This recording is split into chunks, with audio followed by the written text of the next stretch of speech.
¿Qué vamos a tratar hoy, Luigi? Y la idea es continuar con lo que veníamos desarrollando el miércoles pasado respecto de los usos de Nietzsche, lo que el neoliberalismo hace con nuestras subjetividades. Vamos a ir por ahí, ¿sí?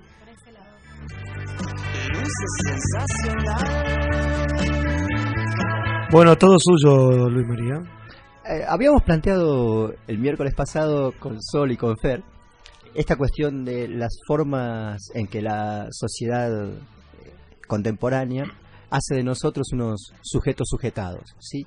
Yo había dicho en un momento que ya no vivíamos en sociedades de control, sino en sociedades de permisividad, y entonces el Fer, en ese momento, había intervenido diciendo, ¿realmente te parece? Y toda una argumentación que por supuesto era correcta en torno a las cuestiones del control. Y en realidad nadie podría plantear que nuestras sociedades no son sociedades de control, solo que el control se ha sofisticado de tal manera que bajo determinadas ilusiones, como por ejemplo la de la libertad, nosotros creemos que podemos jugar un juego allende a las formas que el amo, vamos a llamar así al discurso capitalista y no específicamente al Estado, hace de nosotros. En ese contexto, me parece que habría que focalizar claramente la cuestión en relación a lo que nosotros planteábamos que son los peligros de los usos de Nietzsche. Exactamente. En ese contexto venía la historia de los usos de Nietzsche y no específicamente de Nietzsche, ¿sí?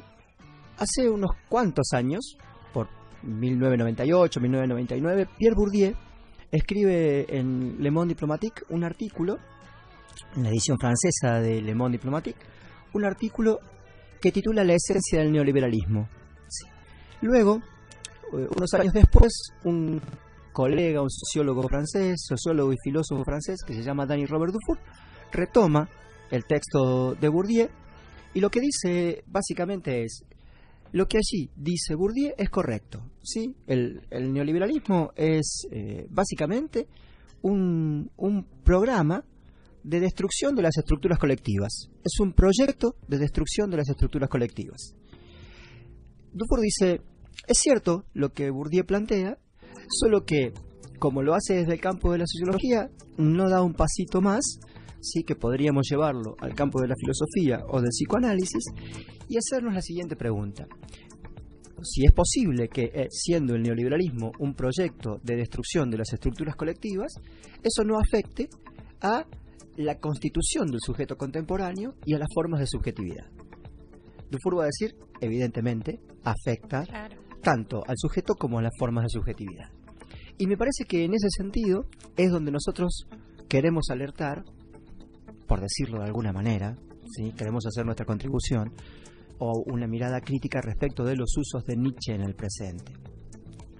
Lo que tiene claro el neoliberalismo por sobre todas las cosas es que hay determinadas instancias colectivas, como la familia, como los sindicatos, como las formas políticas convencionales, los estados-nación, pero incluso de manera más general, la cultura como lugar de transmisión generacional, de representación colectiva, de legado. Esto que vos planteabas recién respecto de la invitación que formulabas en Córdoba y la relación que tienen, por ejemplo, los mexicanos con sus ancestros y los japoneses con sus ancestros. Bueno, esa es una instancia que el neoliberalismo necesita desatar, necesita desandar, necesita romper. Entre otras cosas, porque lo que se propone... Vos decís todo lo que tenga profundo arraigo con la identidad, con de dónde venimos y eso. Todo lo que tenga que ver con una historia que nos inscriba en una trama colectiva, en una trama con otros. Bien. Este es el punto que me parece clave. Es lo que nos da contención social también. Es lo que nos contiene en muchas oportunidades. Es lo que nos permite hacer lazo, es lo que nos permite identificarnos con una cultura, con otras personas, con un estado, con un lugar, ¿sí? Todo eso forma parte de lo que puede generar algún tipo de obstáculo a la libre circulación de mercancía, a los libres flujos de mercancía. Y nos guste o no, nosotros vivimos en una sociedad capitalista, en una fase neoliberal. Seguro. Un amigo me decía, la diferencia entre vos y yo es que vos sos profundamente anticapitalista. Y en realidad yo no sé si soy profundamente anticapitalista. Lo que sí tengo claro es que el capitalismo es un sistema que para poder funcionar necesitó en su momento histórico, primero para poder constituirse, de mucho barro y sangre, de mucho dolor, ¿sí? De mucha desigualdad, y que se sostiene hoy en esta fase actual con mucho dolor, con mucho barro y sangre y con mucha desigualdad. Claro. Entonces, en ese contexto, lo que uno puede hacer y lo que uno hace a partir de la tarea que le toca, a partir de la formación que tiene, a partir del compromiso que asume en un contexto social, es más que denunciar, porque en definitiva, la verdad, uno no es quien para hacerlo, es tratar de mostrar cómo esas cosas que están allí, que forman parte de la estructura del capitalismo, ¿sí?, afectan la vida de las personas, Claro. causan dolor y causan Y desigualdad. cómo hay que volver, digamos, a reconstruir eso social que se fue descomponiendo a lo largo del tiempo. Por eso es interesante volver, digo yo, al cara a cara, a los grupos, a esta cosa a esta sensación de pertenencia, ¿no? Que es tan importante y que nos hace bien. Y que parece conservador, ¿no? Claro, bueno, ese es el tema, ¿viste? Porque hay un discurso que podría decir, bueno, rompamos con las estructuras, con lo viejo, con lo que nos somete, que en su momento lo dijo Nietzsche, en su momento fue lo que Exactamente. es lo que estamos hablando de esos dichos, de esos usos Tal cual. actuales, pero ahora habría como una emergencia, una necesidad a volver a reconstruir todo, a lo mejor esas instituciones que están tan vapuleadas, como la institución familia, sin llegar a decir, bueno, que la familia sea compuesta por tales características. No, estamos hablando de los lazos familiares, las familias que pues, son muy diversas, que están constituidas de distintas maneras hoy por hoy, pero cómo es importante mantenerla, ¿no? Sobre todas las cosas, me parece a mí que en ese contexto lo que uno encuentra en el lazo con el otro, en el vínculo con el otro, es, entre otras cosas, y sobre todo, amparo. ¿Sí? Exacto. Amparo, contención, la posibilidad de generar proyectos colectivos en común, ¿sí? La posibilidad de generar proyectos políticos en común. Sí, pero si no queremos participar de la vida pública, porque a lo mejor dentro de nuestra mirada del mundo nos alcanza con aquellas personas que tenemos cerca y que tratamos en nuestra intimidad y por las razones que fuere, la participación política en la vida pública no es lo nuestro, aún así, estar atentos a las formas de destitución de lo colectivo me parece que es importante. No, por supuesto, reunirnos, a ver, es como que un mensaje sería reunirnos con el otro por distintos motivos, no importa que sea, como dijiste vos, participación política, pero porque ¿qué pasa? Hoy la falsa libertad o el mayor control está puesto en el mercado y en las redes sociales, ¿no? En lo que se llama el Big Data. Con Big Data todo el mundo sabe lo que compramos, lo que queremos, lo que vamos a comprar acá a un mes. Estamos absolutamente controlados. Entonces, tiene que ver con eso. Las redes sociales, con esa virtualidad, hacen que todos opinemos de todo, que todos estemos ahí, que parece que estamos unidos, pero no. O sea, falta la instancia de decir, bueno, vayamos al paso concreto, real. Entonces, un poco me parece que una forma de resistencia, creo que es a lo que vos te referís, ¿no es cierto? Es bueno, pasar esas barreras de control y ejercer nuestra libertad, que siempre es en el encuentro con el otro. A mí me parece que es muy difícil sortear ciertas barreras de control, ¿no? Sobre todo porque el Big Data y el Gran Hermano funcionan de un modo fantástico, ¿sí? Entonces, la ilusión que podamos tener de sustraernos a eso no deja de ser una ilusión. Pero me parece que esto tampoco quiere ser un discurso pesimista, escéptico. Yo creo que se pueden hacer cosas, sin ninguna duda. O sea, este espacio que tenemos cada miércoles acá y que compartimos con gusto y que podemos desarrollar este tipo de cuestiones, es un espacio atípico, como bien lo planteaba Fer el miércoles pasado. Es un espacio atípico dentro de los medios masivos de comunicación.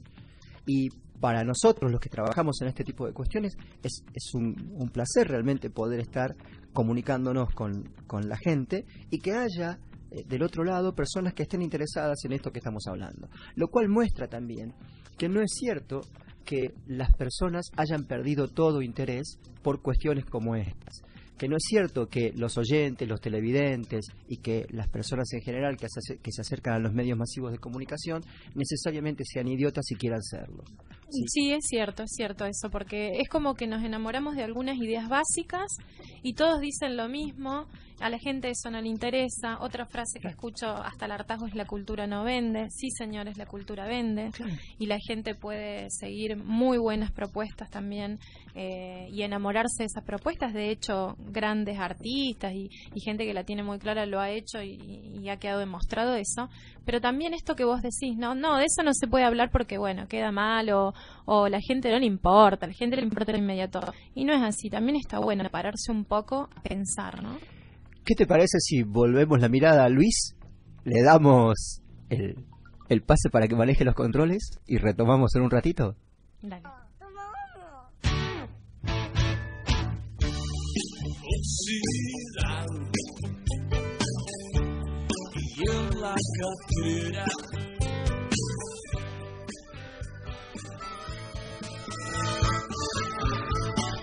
Volvemos. Bueno, departiendo con Sol. En los intervalos, siguiendo un poco la canción. Chicos, le manda saludos Jorge el remisero. Dice, muy bien lo del señor Amaya y Sol. Un abrazo grande. Gracias, Jorge. Claro, nosotros, a Fernández y a mí nos dice Fer y Luis. Bueno, lo del, A vos sos, lo del vos sos el señor señor Amaya. Amaya. ¿Por qué él es el señor Con Amaya? más respeto, Y nosotros ¿viste? no. Lo que pasa que... Los imaginarios que crea la radio, ¿no? Claro, exactamente. Después podemos hablar en otro momento de los imaginarios, ¿eh? ¿Qué Sin tema? ninguna duda. Muy bueno.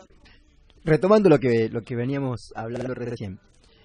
Lo que Dufour plantea, y a mí particularmente me parece que va por el lado correcto, es lo siguiente.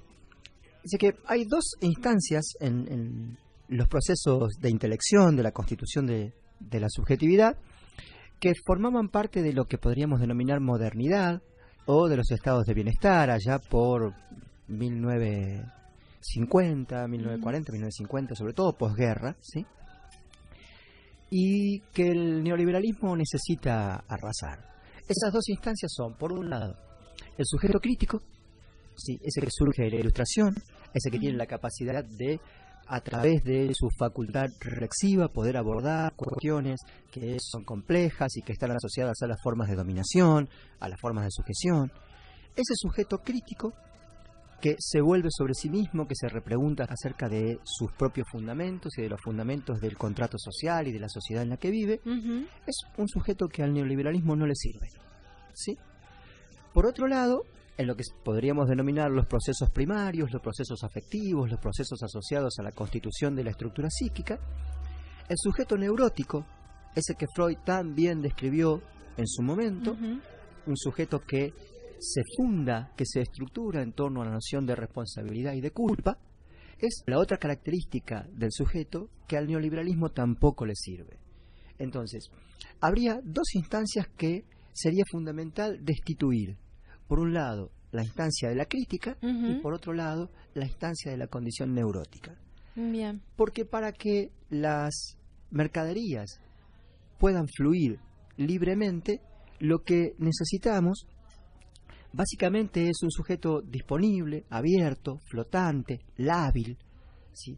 Que no amarre de un modo fuerte a casi nada, que pueda despegarse de las cosas fácilmente, claro. ¿sí? Entonces, en ese contexto, Sol, cuando uno escucha prerrogativas que se hacen desde una cierta progresía o desde un cierto progresismo, ¿sí?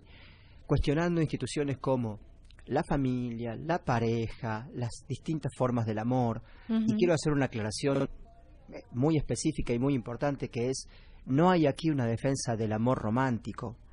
No, ¿sí? seguro. No estamos haciendo en este punto una defensa del amor romántico. Algún día podemos volver sobre el amor romántico y en ese punto hacer una tarea de abordaje de aquellas cuestiones que en el amor romántico podrían llegar a ser perniciosas y que en realidad lo fueron a lo largo de la historia. A mí me parece que cuando esa progresía intenta hacer un discurso de ruptura, creyendo que está dando un paso más y que de ese modo está contestando ciertas formas de opresión, no hace otra cosa que hacerle el juego al amo. No hace otra cosa que jugar el juego que el neoliberalismo se propone que juguemos a partir de una falsa ilusión de libertad.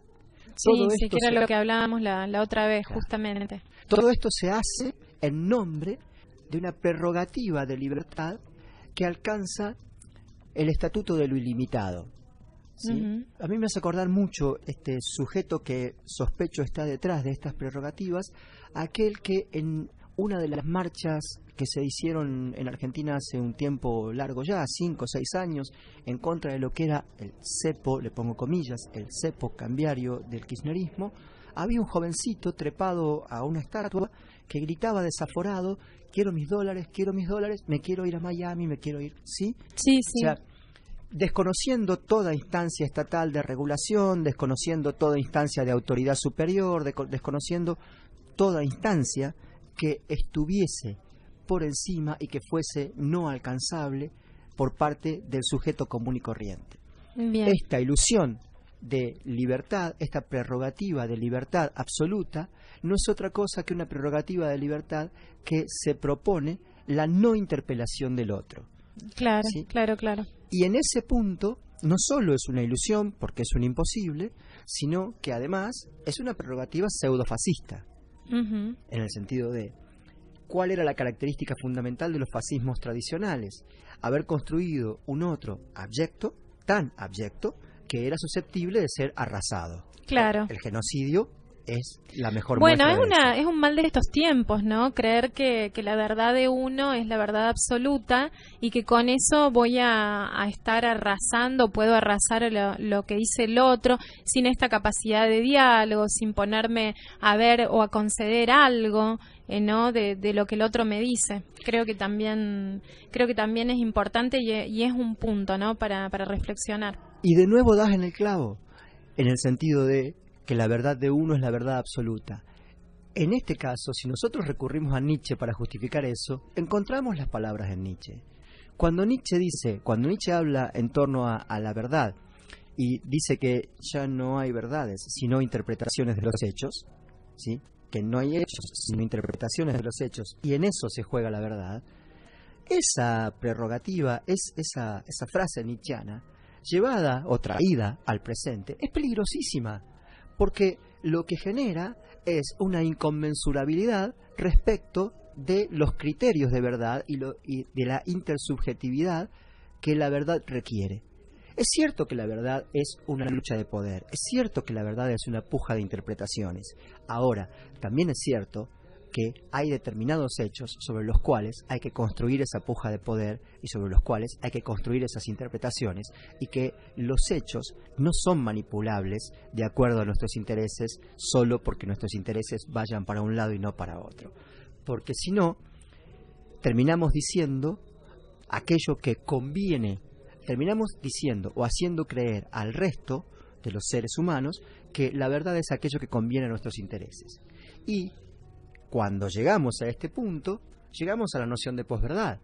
Entonces, podemos manipular los hechos de modo tal, hasta incluso tergiversarlos, hasta incluso modificarlos, y decir, bueno, la cuestión es esta, y lo resolvemos a través del poder. Ahí hay un peligro inmenso en relación a los usos de Nietzsche. Tal cual, tal cual.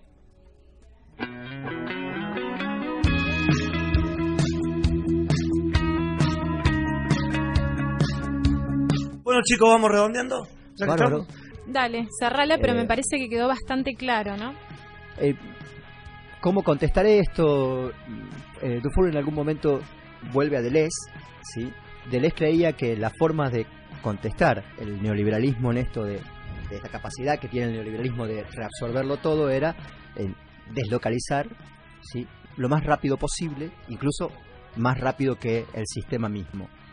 Y la conclusión a la que llega Dufour es, bueno, aquello con lo que no contó Deleuze fue que el neoliberalismo como sistema era capaz de hacerlo mucho más rápido, de apropiarse de las cosas con mucha mayor rapidez, de dar vuelta el guante con mucha mayor rapidez, de generar formas de engaño mucho más sutiles, ¿sí? Y entonces lograr que personas para quienes evidentemente determinados sujetos políticos van a generar la ruina, terminen teniendo un encanto tan singular que aún así los acompañen, los voten, los lleven hasta distintas instancias de poder, y después ocurre lo que ocurre. Como decía el tema, lo tuyo, lo nuestro, es una enfermedad con un final fatal. ¿Sí?